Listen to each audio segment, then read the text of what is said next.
So thank you, Henrik, for the very nice introduction and for taking us through the day as well, for helping with the time boxing. That's important.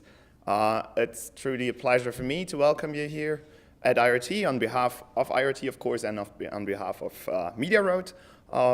It's always nice to see a lot of familiar faces here, but also a lot of new faces. That's great. Just for those who don't know IRT, IRT is the R&D center of the public broadcasters here in Germany, but also in Austria and Switzerland. So that's 14 organizations who jointly own IRT and define together with us our work plan every year. And we're working on all kinds of innovation and technical research from production to the very service end. Media Road, we're a member of this, a founding member of this. So what is Media Road? Media Road is an initiative that has set its goal to support the media sector, the audiovisual media sector in Europe, in innovating through collaboration, because we see this as a crucial point in developing new services, new products, new processes, and this is what we want to help to bring together people in this sector. We're all very aware of, I'm not telling anything new, that the media sector is undergoing a massive transformation right now, pretty much triggered through digitization that changed everything. And we almost have to change everything, not everything, but it goes down to the foundations, of course. And Media Road certainly cannot do that, but what is important is to try out a lot of new things, to try out things with others, with startups, with partners from the tech industry, to really see where the innovation potential is within the media houses and the broadcasters. So this is kind of the central approach of Media Road, is to bring together people that haven't worked together before.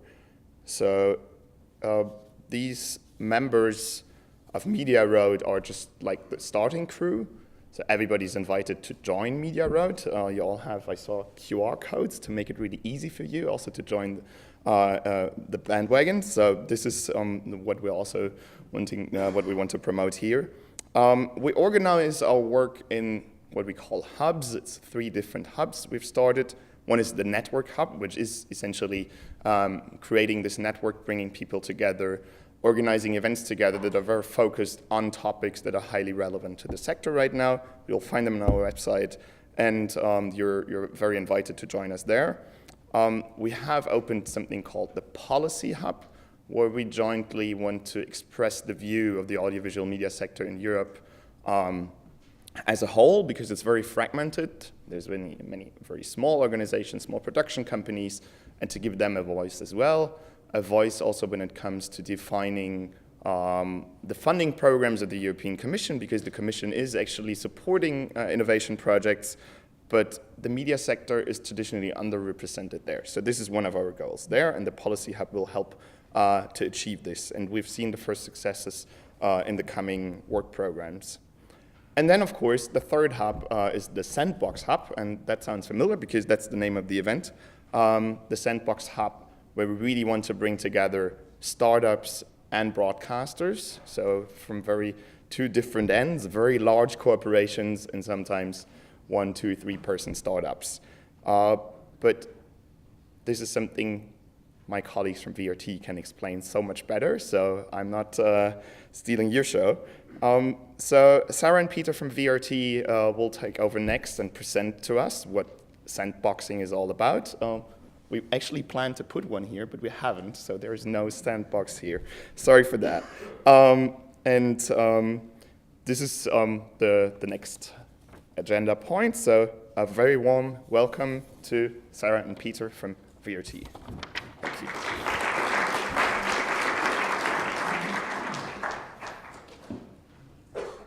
So good morning, everyone. I'm Peter, I'm head of VRT Sandbox. Before diving in what is VRT Sandbox, I just quickly, for the people who don't know what VRT is, tell you that VRT is the public broadcaster of Flanders. We're with about 1,200 people, and this is the center of Brussels that you see. with this beacon. We will get a new building in 2 years, but this one will stay. So if you arrive in Brussels, this is where you can find VRT. And we have 11 brands, and with these 11 brands, we try to reach about 90% of the Flemish people. So that's a big number. These are numbers of 2017. In 2018, it was the same, so we're doing quite good there. So these 11 brands, which are they? 3 TV channels, a few radio stations, 5, and then we have Sporza, the sports channel. We have an OTT player, VRT Nu, and we have a news brand, VRT News. So what do we do?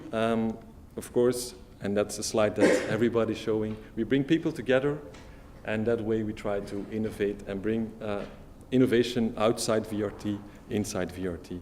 So if you describe it a little more in detail, what we do is we bring new ideas and technologies in the VRT media ecosystem, and we do that by working together with startups and entrepreneurs. That's very in the basic what we do in Sandbox.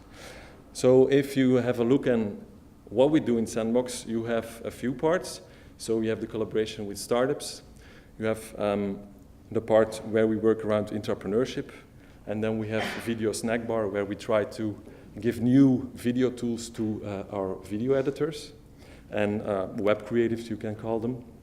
And now we're also part of the Sandbox Hub. So also there, we try to play our role as a VRT Sandbox. So how do we work together with these startups? We first take a lot of time in the matchmaking.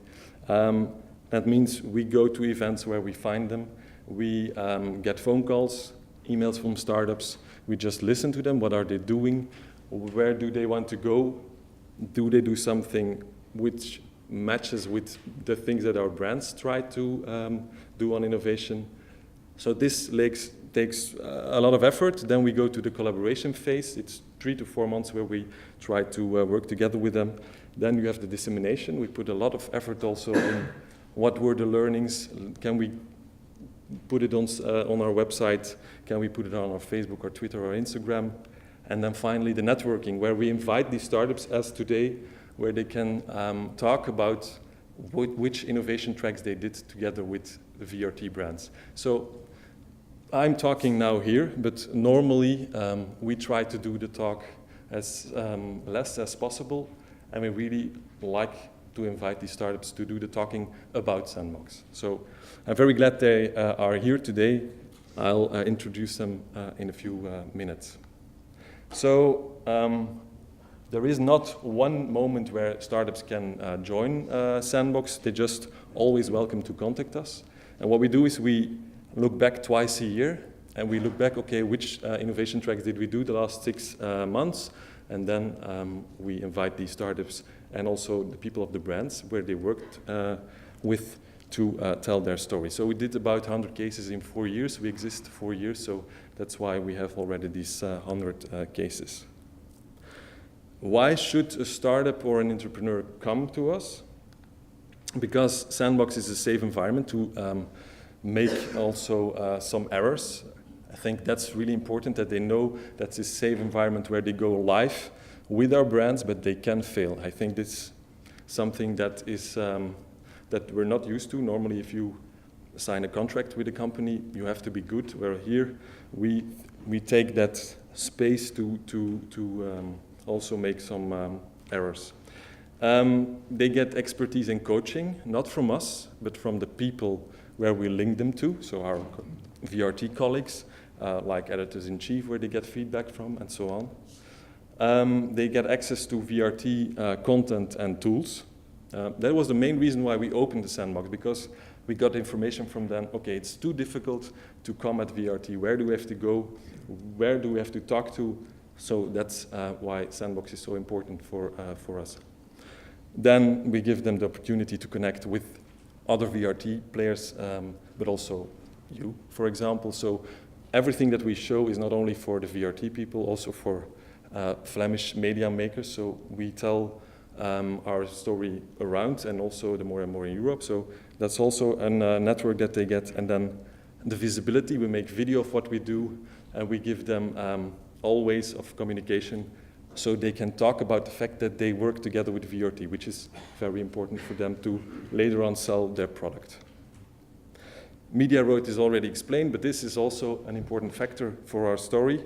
The fact that, especially for the ones who want to scale, that there is now the opportunity to reach out to other media players in Europe. So what are we looking for? Which startups do we select and how do we find them? We especially seek for startups in media and edutech who can improve the media processes and content. So it's working on media flows, but also on content level. They have to have a minimal viable product. Why is that? The reason why we select on a minimal viable product is because we quickly want to put it in for 3 to 4 months and then just pull it out. So it's really put it in, and also the fact that we put it out after 3 to 4 months is also important. Also to the people of the brands, they know we are going to do the test, but afterwards we got the learnings and we pull it out afterwards. Then 3 to 4 months process time. We think that's the ideal time to have a good innovation track, but it makes it also possible for the startup to do so. And we do this with a closed wallet, so that means that we don't pay the startup to work together with us. The return that they get is the return that you saw, like the fact that they can show, okay, we work together with this brand of VRT, the fact that they get the visuals and so on. So that's the return they get. We don't pay them to work with us. Okay, some examples besides the ones that you're going to see is, this is a video of Coalect. Voor een programma dat nog niet bestaat. In Thomas speelt het hart geeft Thomas van der Veken zich een jaar de tijd om het pianoconcerto van Edward Grieg onder de knie te krijgen. Hij daagt Muzikaal Vlaanderen uit om met hem mee te doen en een instrument of muziekstuk te leren en dat ook online te zetten. De leukste muzikant mag samen met Thomas op het podium tijdens zijn eindconcerto. Hoe activeer je een online community? Hoe modereer je zo'n platform? En hoe hou je de gebruikers centraal zichtbaar? Dat hebben we met ons crowdfunding-platform Coalect uitgezocht. Canvas en VRT Sandbox daagden ons uit om een platform te bouwen waarop kijkers hun video's en foto's kunnen uploaden en elkaars vorderingen kunnen volgen. We hebben ons platform aangepast aan dit project en hebben de VRT ook begeleid in de communicatie door activatietechnieken toe te passen die we ook in andere crowdfunding-platformen gebruiken. De deelnemers een jaar lang warm houden voor het platform leek de grootste uitdaging. Maar de inschrijvingen kwamen vlot binnen en na 10 maanden was er nog steeds een grote groep bezig met hun uitdaging. Via e-mailmarketing kregen de muzikanten updates en creëerden we een echt community-gevoel. Canvas werkt met een crowdsourcing online platform, waardoor we een groot publiek hebben bereikt voordat het programma effectief op televisie verscheen. In dit project hebben we aangetoond dat het mogelijk is om met behulp van user-generated content een bottom-up tv-programma te maken dat kijkers betrekt tijdens de productie van het programma. In de toekomst kan deze manier van werken ook bijdragen tot de ontwikkeling van zelfstandige journalistiek. So you see, we make video about the things that we do. You see the person of Canvas talking what she did, and also the person of the startup, Coalect, and that's something that we give them, and that way they spread the word what they did together with VRT, and that's also why how we try to spread the brand VRT Sandbox in the network of startups. So some examples on what we worked before. Live Weather Views is an Australian company where we took an IP time-lapse weather camera to test it out in our weather channel. Selma is a data-driven targeting for newsletters where we try to make our newsletter of één better and put a little of personalization in it. Well, a big part is now personalized. VoiceUp will tell their story. I have 1 minute, so I'm almost there. MetaChat is a community around discussion programs where we have an AI that selects trolling. So if there is trolling in the discussion, it immediately cuts out the trolling. Media Distillery is a Dutch company. They work on analyzing data on video and audio, where we try to use that data set to enrich our search engine. And Brobots is a Flemish company also, and they work on robot process automation. In fact, what we try to do is, okay, what are typically the things that nobody likes to do? Put select some information there, put it in an email, then do an upload. All these little things, we try to automate them so nobody has to care about it, and we can automate it. So that takes me to two more startups, Zender and Tinkerlist. We also work on growth. How can we help startups that are ready to grow throughout Europe? And these are two examples where we feel that they are ready to grow, and so we also try to help them there. So to come back at VoiceUp and what they do, we invited Tommy. He's over there. So Tommy, just come over and give him a round of applause.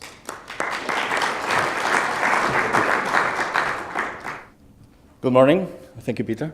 And I just realized that maybe we need to change the name because it's very easy to misspell, and it's with two Z's. But well, yeah. So I'm Tommy Ferraz, I'm one of the founders. The other one is there, Jose, of VoiceUp. And we are going to share with you the experience with VRT Sandbox and with one of their stations, with M&M. What we do for radio stations, we help them evaluate content. What we are providing stations is continuous audience insights, but it's not only that, it's not only research. What we do is we give them a framework for turning that continuous insight into continuous content improvement. And we do that using three different layers or pillars, three elements: technology, methodology, and data science. I explained the technology, it's something very simple. We collect all the reactions, all the interactions from listeners on the mobile apps of the stations, iOS and Android. It's everything they do with the app. Volume up, volume down, play, pause, stop, anything that they do on the screen. And we cross that with the log of contents of the station. So from the playout system of the station, we collect everything that goes on air, minute by minute, and we cross those data. And we translate it into very clear radio language, and we put it daily in a dashboard, very intuitive, very clear, where daily learning happens. They can see, for example, M&M, the morning show of M&M, they learn how new segments, like for example, in the last 2 weeks, they started 2 new segments, how they start engaging listeners in a positive way from the beginning, from the first day, how they consistently, every day, engage listeners with volumes and with time spent listening. And after the daily learning from the first day, when we have something like these segments that perform well, we sometimes have things that perform bad or not as we expected. And there's something very human. It's normal in radio professionals, the temptation of overreacting and saying, oh my God, this didn't work, I'm going to pull it out, I'm going to take it out from on air. And we think that's a mistake because when you have continuous insights, you have the opportunity to just continue testing and having a very solid, very consistent conclusion in some time, and not a very, very long time. So for example, when you put a song and it doesn't perform as you expect it could be because you could say, yeah, this song doesn't work, I'm going to remove it from my music scheduling. That would be a mistake because there are many factors involved. It could be the genre, it could be the mood, it could be the tempo, it could be the sequence of the songs, the era, duration, and those are only internal factors. There are external as well, weather, traffic, if it's a holiday season, what's on TV, many things. And those, it's not that they play a role. So maybe, no, they always do. Those things are factors that are affecting performance. The same with spoken content. The same with the morning show in M&M. Could be the host when something is not performing well, or the topic, or the storytelling, the tone, the tempo, many things. Okay, so what we do is we encourage radio professionals not to overreact, not to be driven by fear, but to extract theories, assumptions from seeing patterns over time. That's the opportunity from continuous audience insights. And we help them not to rush with conclusions. And we do what we call experiments. We use data analysis farther than the dashboard, farther than the daily dashboard. We go more into detail into that data, and we aggregate over time. We see clusters, we see listener by listener, etc. Basically, and in some of your organizations, probably your teams of developers, of designers, product managers, probably they are using already lean or agile. Basically, that's what we are doing. We are helping programming departments, content professionals to be lean as well in their way of thinking and creating radio content. So what we do with our way of doing research, it's from that observation over time, that continuous insights, we extract assumptions, we create hypotheses, we formulate them, and through data analysis, we create experiments for validating or refuting those hypotheses. I'm going to, this is Peter van der Veire. This is the host of the morning show of M&M. I'm going to let him share with you his experience with VRT. Hi, I'm Peter van der Veire. I'm working for M&M Music and More, is a radio station from the public broadcast company VRT. It's a daily breakfast show. It runs like already 10 years, a decade. So I discovered something new. It's called Voice Up, and it's great because I didn't know what to expect. Normally you get radio data every 2-3 months. So this is definitely different. You get data every day from every single second. So we have this little game in the show. It's called Punto Punto, and we play it every day.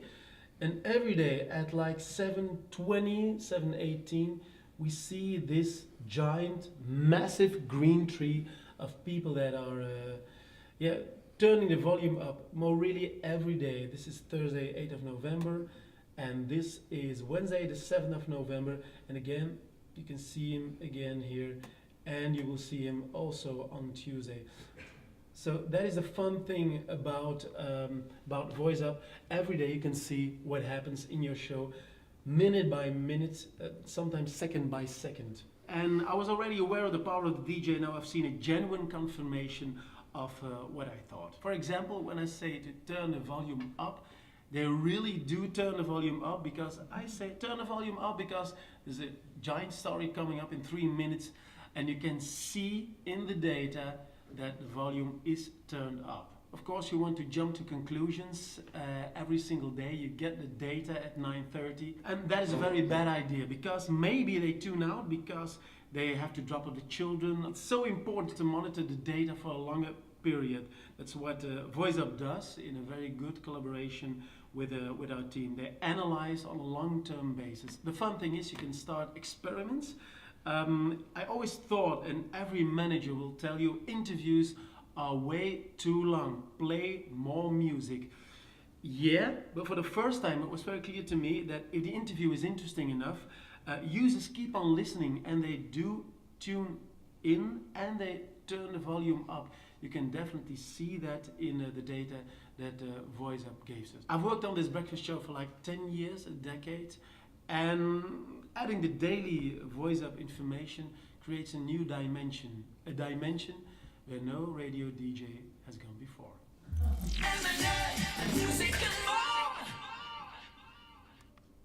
So for us, this pilot with M&M and with VRT Sandbox is being very satisfying, mainly because working with Peter and how enthusiastic he is using the tool and how he enthusiastic is about seeing how the show is performing every day, minute by minute.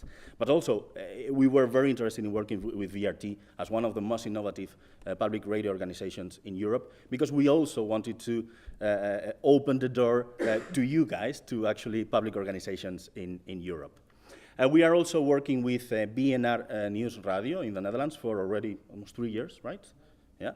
And coming soon, maybe next week or in 2 weeks, we will announce a leader CHR station in a major European market as well. And, well, just for recapping, what we do for radio, we introduce continuous content improvement, and it's based in 2 very simple things that many of your teams, not in programming, not in content, are already familiarized with: constant feedback, in this case from listener, and shared learning cycles. So Jose and I, we are going to be in the demo area. If you think that we could help you talk lean or agile to your content colleagues, just give us a visit and we'll try to help you on that. Thank you. Back to you, Peter. Thank you. Okay, so 4 years ago we started with Sandbox from the idea, okay, how can we open our doors and how can we try to collect innovation from outside VRT, getting inside VRT. That's where we started. And last year we thought, okay, but we're doing a lot for these startups, but there are a lot of people inside VRT who have great ideas and we don't do anything with it. So that's why we started VRT intrapreneurship. It was smaller than the startup working, but I want to give some insights on how that worked, and some things run very well and other things didn't. So intrapreneurship, it's the fact that people can work as if they were working for their own company, but inside a bigger company as VRT with 1,200 people.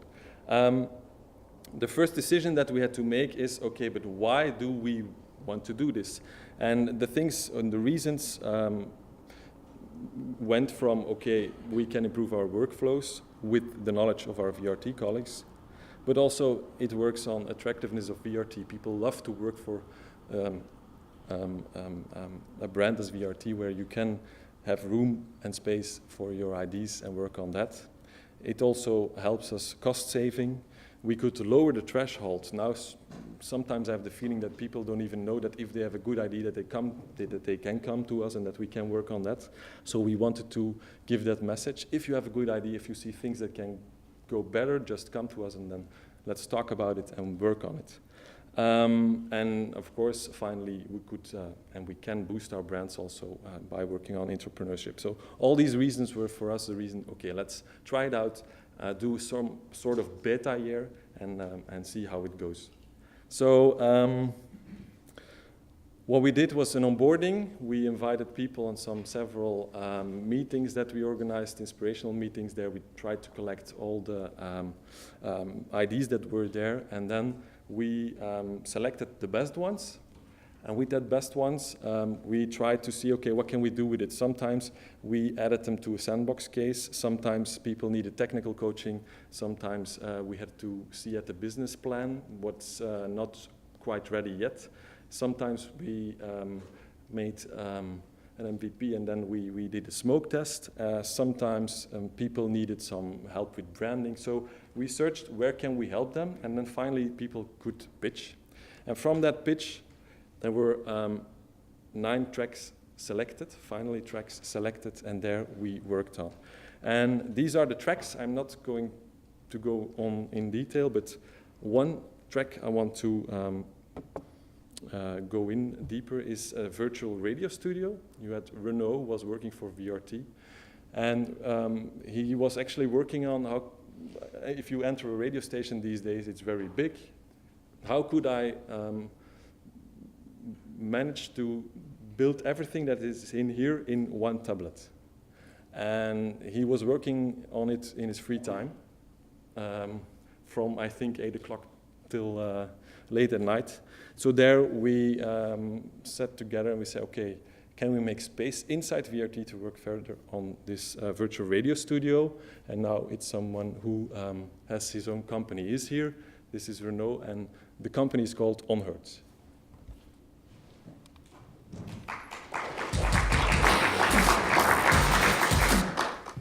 Thank you. Good morning, everyone. So I'm Renaud Schoonbrood, co-founder of Onheard, and we're making virtual radio studio. So basically, as Peter said, it's a project that is born into the VRT Sandbox as an entrepreneurship. Basically, I knocked at the door at VRT Sandbox in May 2017, and exactly a year after we officially launched the company, so this year in May. Just turned 42, quite old, I know, but see a lot of people in my age here in the room, so I guess you may have seen that fantastic science fiction movie, which I'm very fond of, The Fifth Element. You know that? Well, in The Fifth Element, there is this fantastic guy, a very well-known radio show host, Ruby Rod.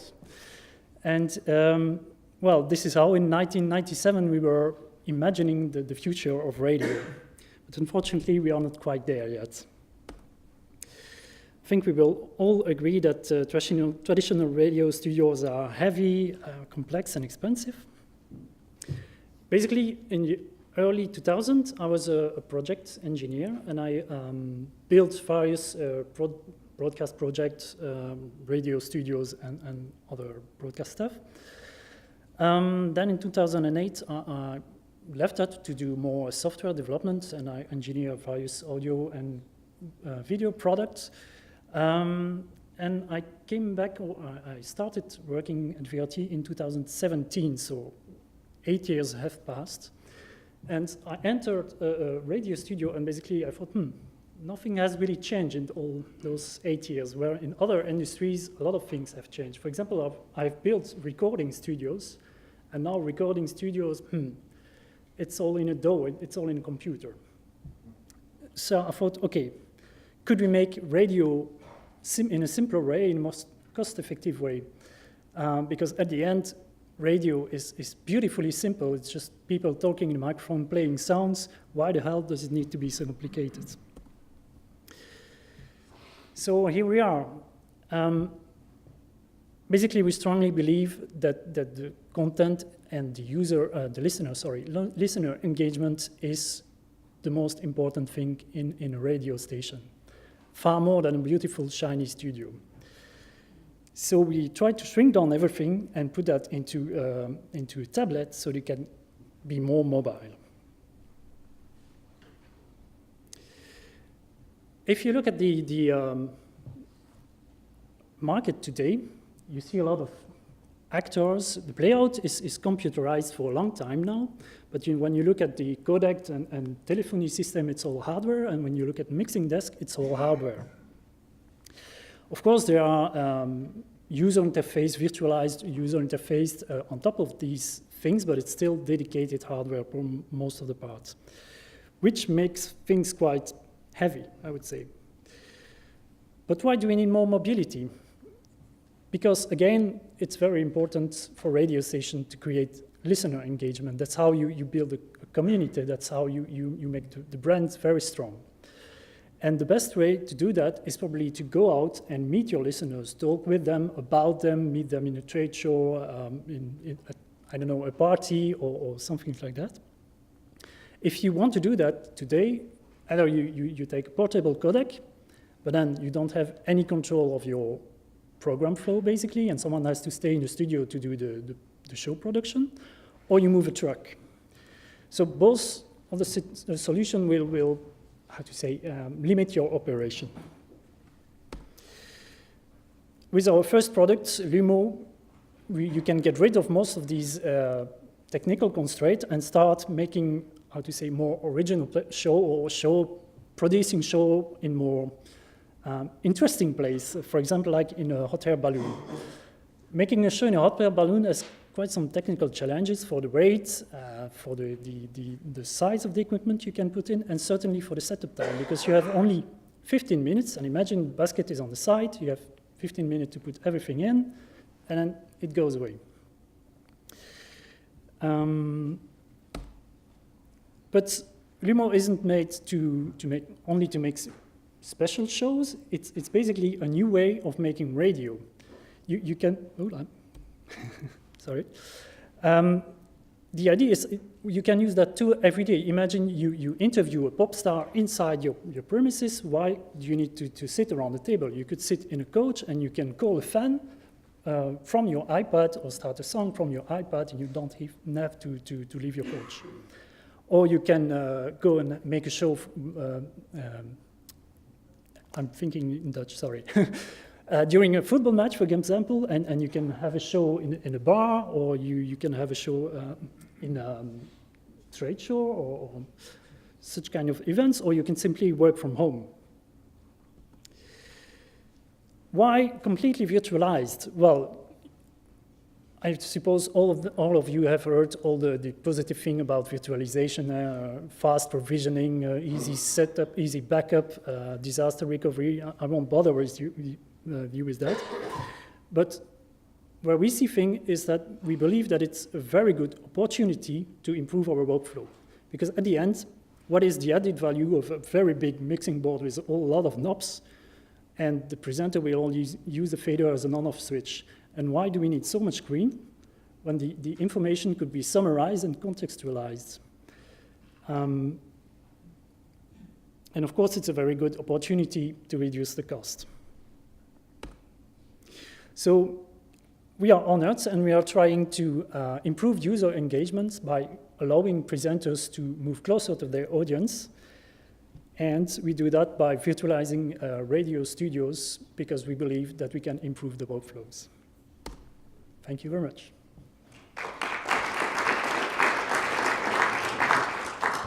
Just wanted to add some conclusions from the entrepreneurship track at VRT. What we see is that it stays difficult to make free time for people to work on this.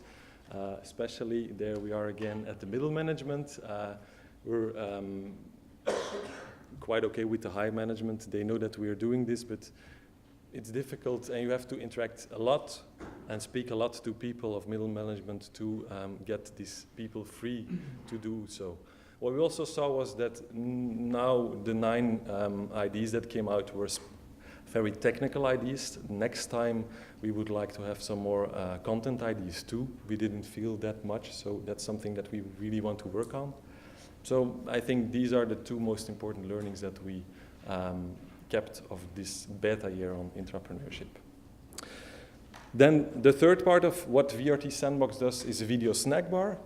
And video snack bar wants to bring these creative digitals together and support them with all news of things that are out there, like iPhones, like small video cameras where you can make very good content, 360-degree cameras. We just wanted to give it to them and bring them together and see what can they make with it. It was also a good timing to bring that 1 year ago. We started 1 year ago with the video snack bar because you saw, okay, everyone is making virtual video, everyone is vlogging, everyone tried to make a live stream. 1 year ago it was not so simple to make a multicam live stream. So that's why we put a lot of things together and gave it to them to just try it out. So how is it built, our video snack bar approach? It's we give them training. We bring people together, we give them training. We also see that there is first line support. If they have a question, something isn't working very good, they just come to Sandbox, we give them another one, and then they can go on with the thing that they are trying to make. The fact that we bring people together from different brands all working on video also helps because people tell what their experiences are to other people, other colleagues that maybe are working 100 meters further, but they don't see each other too much. So that was really the reason why we thought, okay, we have to bring these people, these web video makers together, and then they tell about the things that they've done so other people can learn from it. These are some smaller devices that we gave to them.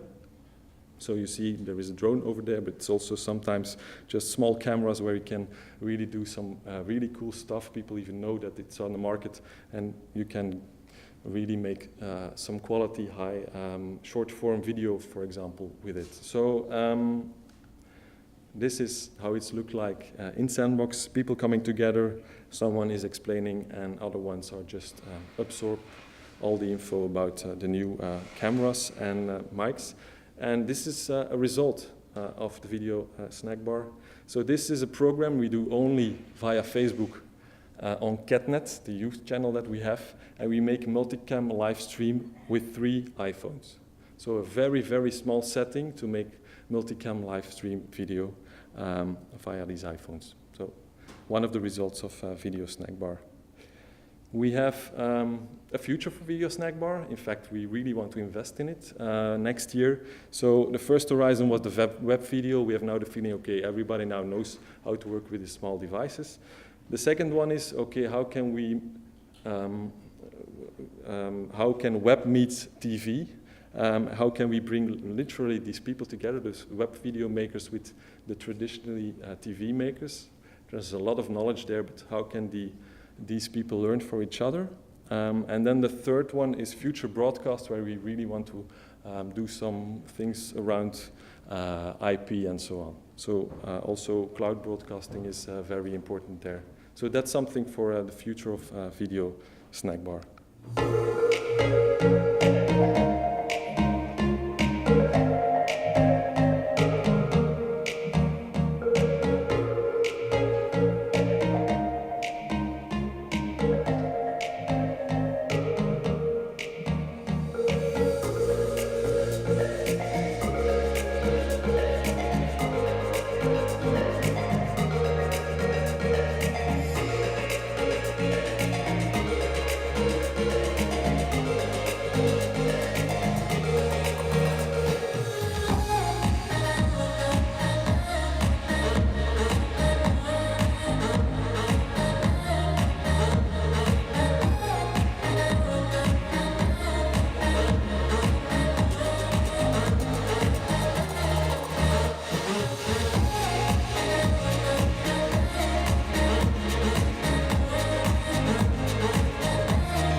what you see is that we made a coverage of a football match, but we did it with VSET, a small device where you can make multicam video. So instead of going over there with a big truck like we did it previously, we now try to do it with smaller sets. It's the same editor-in-chief that is over there, but he tries to do quite the same things with smaller tools. So let's go to the Sandbox Hub. I think I'm on timing. So good morning, everyone. So today I would like to tell you a bit more about our Sandbox Hub.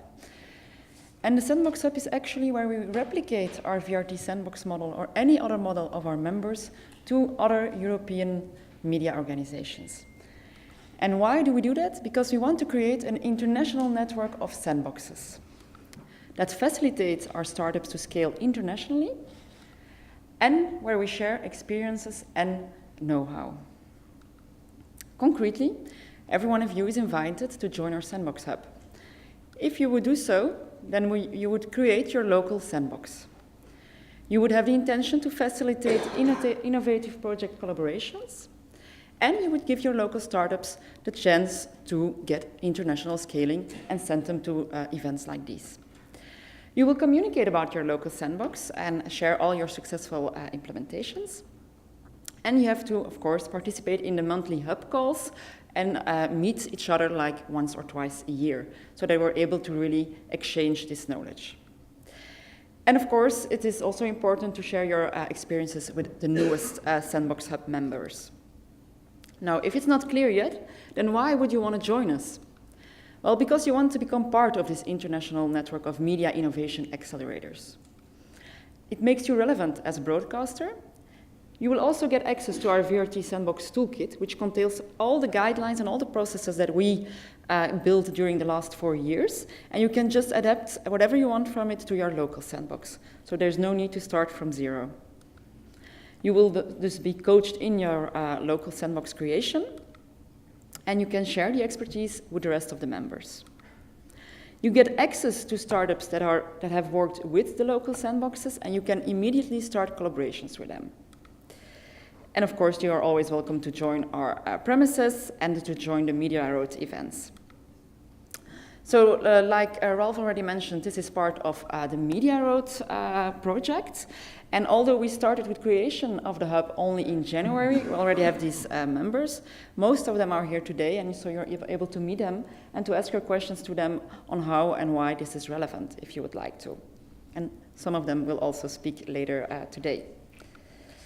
But it doesn't end there. We're talking to many others. Some of you are here as well. Some of you aren't. But we can see that there's a lot of interest in people want to join this hub. Now, what are the first results? It's still early, but still, we've been doing a project with an Australian startup. We were participating to the anime media match in Hamburg, so we were able to send some of the startups there. We were able to do some introductions from startups to other members. Also, some startups pitching at EBU events. The list is even longer than that. And we also sent some of our startups to the Anime Media Match event in New York.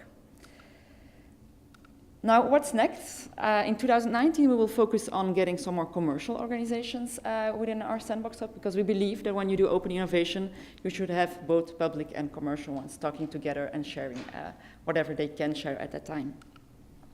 We will continue to focus on scaling, meaning that we will organize some more events and set up partnerships. And as the Media Road project will end at summer of 2019, we're thinking about how to make our hub sustainable so that we can continue after that with what we have reached so far. So like I said, one of the focuses is creating growth opportunities. So upcoming is the Slush Media Side event in Finland, in Helsinki, where we will have 8 startups from the hub pitching and having connected them with Scandinavian media organizations. Then we have our own event, Media Fast Forward, which is in Brussels in December. We have 7 of our startups going there and connecting them with media organizations. And then 2019, we have some of them going to PTS in Geneva. We'll have a few of them going to South by Southwest.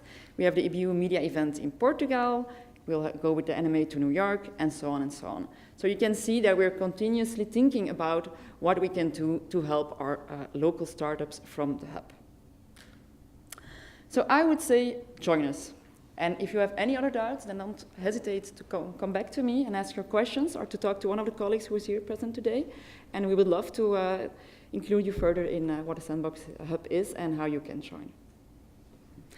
So then I would like to invite Tinkerlist, like Peter already introduced, Eric from Tinkerlist and what they do in a small sentence. And Eric will now tell you a little bit more about who they are. It's important to know that they started with us in our VRT Sandbox, and we are now helping or trying to help them to scale through Europe with our Sandbox Hub. But Eric will tell you all about it. Hi, I'm Eric from Tinkerlist. I've actually been a television director, studio director for many years, directing talk shows, game shows, news shows, all kind of studio programs, and that went along with a lot of frustration. So actually in television, in entertainment, we don't have the right tools to work together. You know, we make a script in a Word document, or these days in a Google Drive document. We make another document, a rundown, where we list everything we're going to do. Somebody else or the director makes a script in Adobe Story. We cut A4s to with logos on the back for the presenter to make the cue cards. We go to, with a USB stick, we go to the auto cue. We carry along these orange discs to play out high-res video, and we share our media on Dropbox. So, and then there's the archiving thing. So broadcasters demand archiving of the shows you do, or they want to do a lot of things with the content of the shows, and that's hardly possible. So with Tinkerlist, yeah, I couldn't stand it anymore, so we created this platform. It's actually kind of one document where everybody works in together, everybody has his own place inside of the document. So you also don't have this anymore, a lot of versions of the same script. We created a SaaS application. It's a kind of Google Drive document, if you want, and the whole team can type in together. But the difference with a Google Drive document is we have these formatted blocks inside of those scripts. We call them cards. Can be a table card for then you see how the presenter, how the guests are sitting at the table, or lower thirds you want to start in your show, or footage you want to show in the show. What goes to the auto cue? Everything is here inside of the script. And because of this format thing, it's easy for us to interact with other softwares, softwares in studio, and yeah, auto cue systems, and also a tablet for the presenter. We also created a small application for presenters, so now that we don't have to cut these cards anymore, and we're always in sync with the script. Short story, we started, the first line of code was written in October 2014. We did our first daily talk show already in 2015, and for the rest of the year we did a lot of game shows. And in August 2015 we became part of the VRT Sandbox. The first project we did with closed wallets was the Allesweter. It was a game show on Sunday night, so it was a very prestigious game show, and that went well. Now at the moment we do a lot of productions with the VRT. We have a deal with the VRT, and they do all of their shows, of their entertainment shows, with us. So this is one of these shows. It's a daily talk show. It's called Van Gils en Gasten. So the presenter uses our tablets. The visuals in the back we direct them. The auto cue is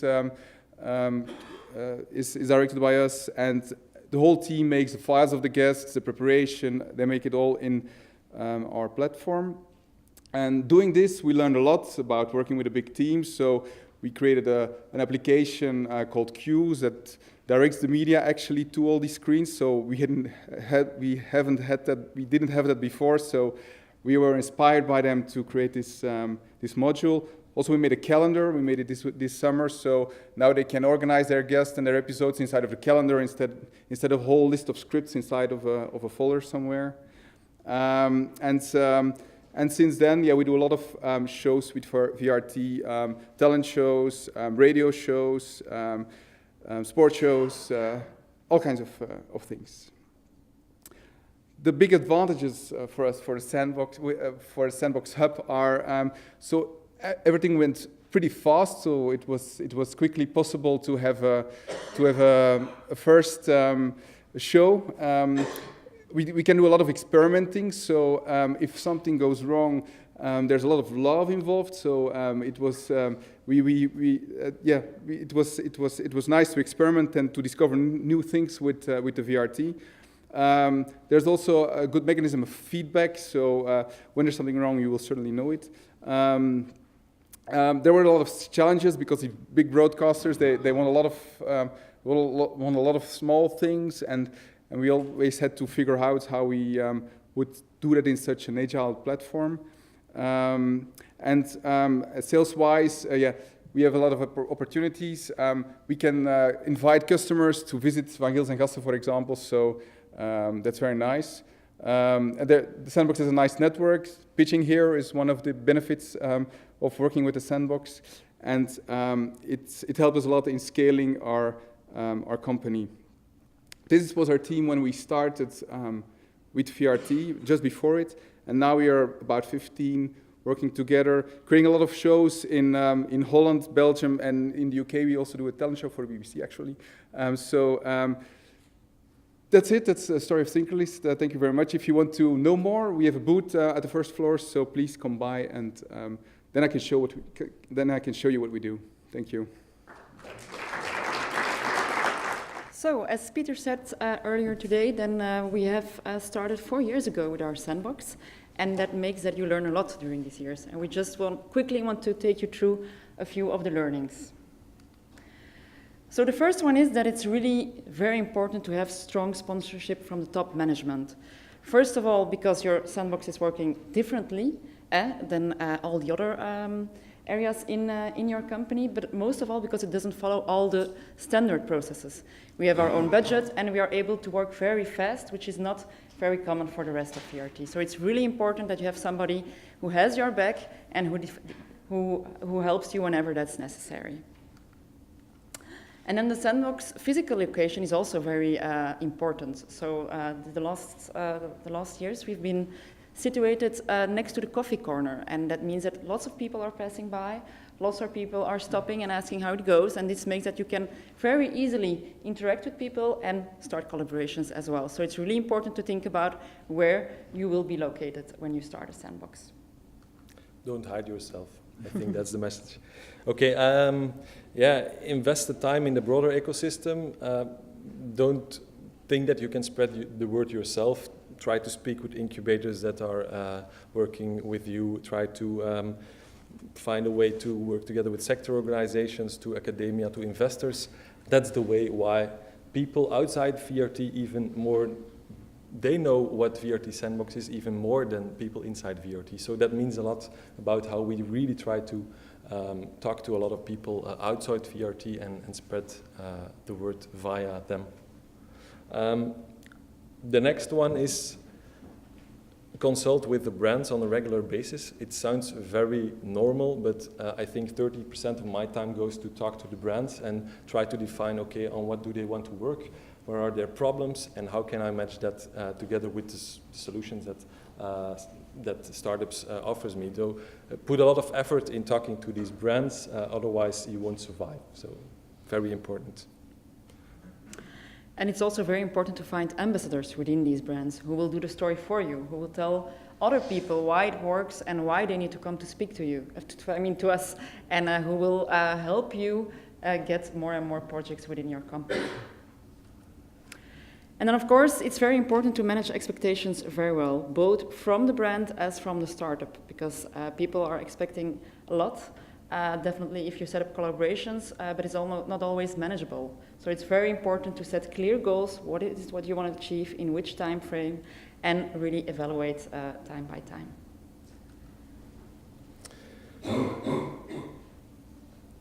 What I really love is do the introduction between the startup and the brand, and then let them talk directly to them. So I ask them often, keep me posted of the interaction between you, but just talk to each other, and that works very well. So just doing the introduction, and once that the project is started, just let them directly talk to the people where they have to work with. That goes, that's the fastest way to reach out to each other and to get it done in 3 months. So I think that's an important learning for us too.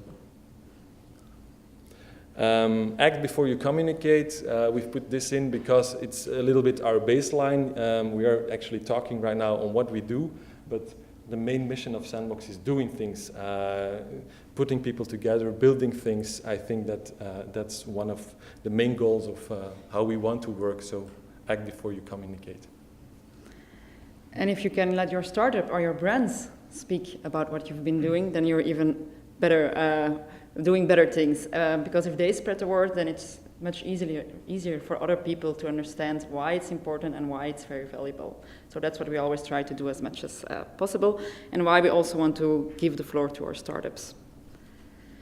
And then, of course, we're introducing lots of new workflows to other business units within our company. And often it's important to think about what can we also use ourselves. Instead of always spreading the message and trying them to connect, we can also learn from the things that we try to implement within our brands. This is something that we put in because we often get the question, what happens with IP? Well, I want to be very clear on that. If we work together with the startup, the IP stays with the startup. So we don't take any IP, we don't sign a contract on that, so the IP stays with the startup. That's also the reason why they want to collaborate with us. And we see it in the bigger picture, trying to find innovation and bring it inside VRT. So,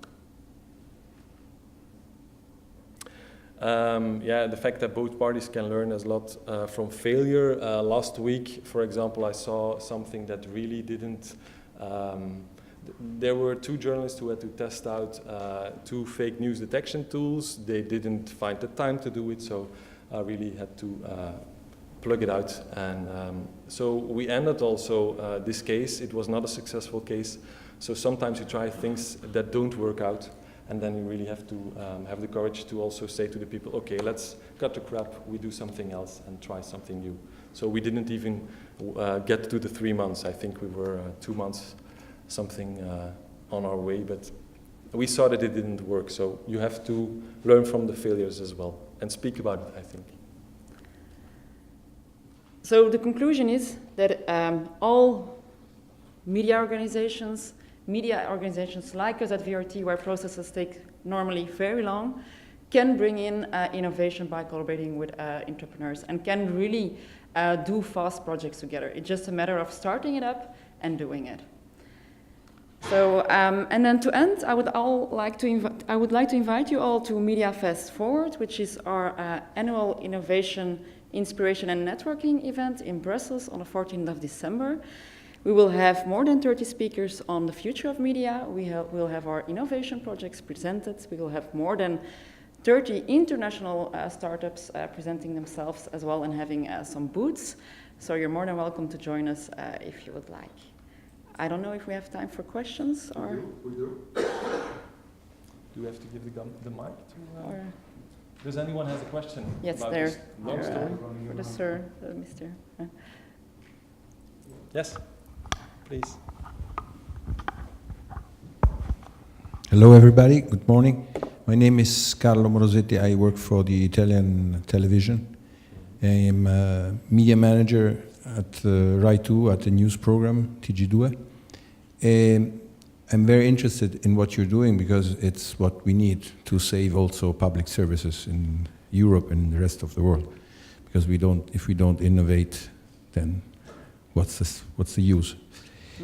I participated in a hackathon with VRT in Köln. It's about 2 weeks ago, and I was at the table working with the guys of VRT Holland. It was about producing new media. So we were just doing what you are doing. We were doing a hackathon, so it was just a game, but it was a real game. So I think one thing we should do, we should put together Sandbox with this other hackathon features, because this makes this whole thing a more gamified thing. It's something also which should be fun for people. And my question is, how could we put together all this, because it's another European funded program, which we should try and unite things, because otherwise we we are misusing European fundings. That is my idea. From our point of view of RAI is that we are really about 10, 15 years still in delay with what is happening, but we are doing something to come and be working with this, because we have a very old-fashioned philosophy. So a lot of hardware, a lot of servers, a lot of old stuff, a lot of overspending, because this is the main thing. Italy is known for for scandals and bribery, so this is also part of the game.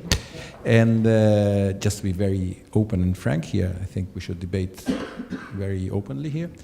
The other question is, what is the idea of doing also something with the private companies? For example, I know that some guys are working with very new things with DAZN, with the Ukrainian-owned London-based company, and I think that in this year in Las Vegas at the CES we will see very, very big things. I can't talk because I promise not to talk about it, but this is something that really will change a lot the media escape, also based on what you were showing on interactivity and gamifying everything, which is, I think, the new step.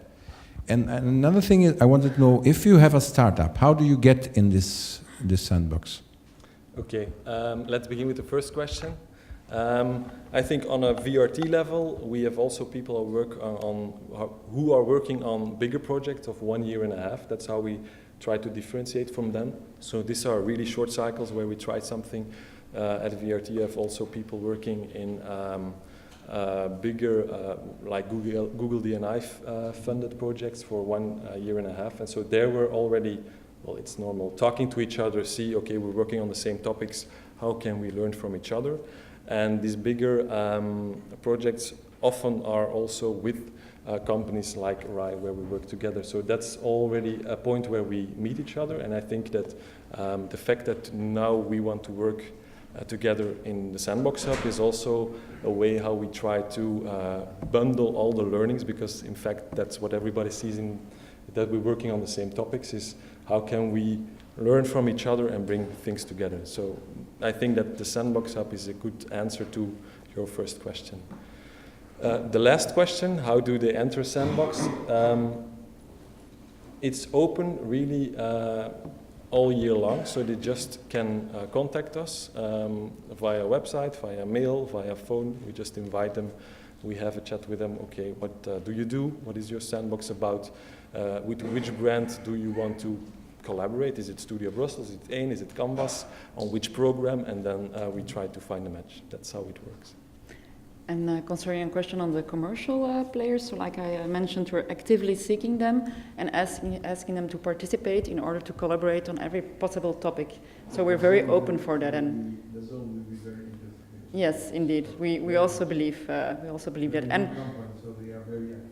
Yeah, and we have some very concrete discussions with some of the biggest commercial players in Europe. So and for example, in Flanders, the Sandbox events that we do, where we showcase every 6 months, it's not only open for VRT people, it's open for the whole sector. So also people of Telenet, of Proximus, they are there and they're watching the innovations that we're doing. So we're not scared to showcase our innovations together with the commercials.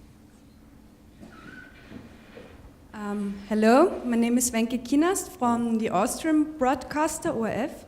I have a very practical question. I want to know how many people in your company work on those projects. Do you just do these projects, or do you have other work too? So what would you say, how many people would we need?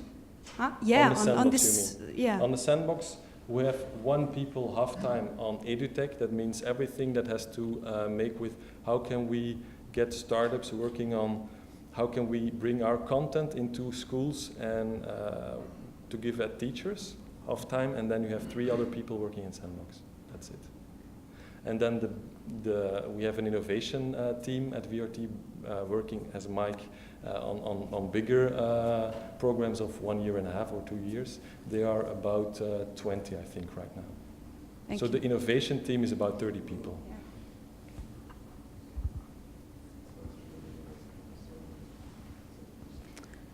Okay, don't hesitate to come pass by later on if you have any more questions or to contact us if needed. Yes, very welcome. Thank you. Thank you for your time.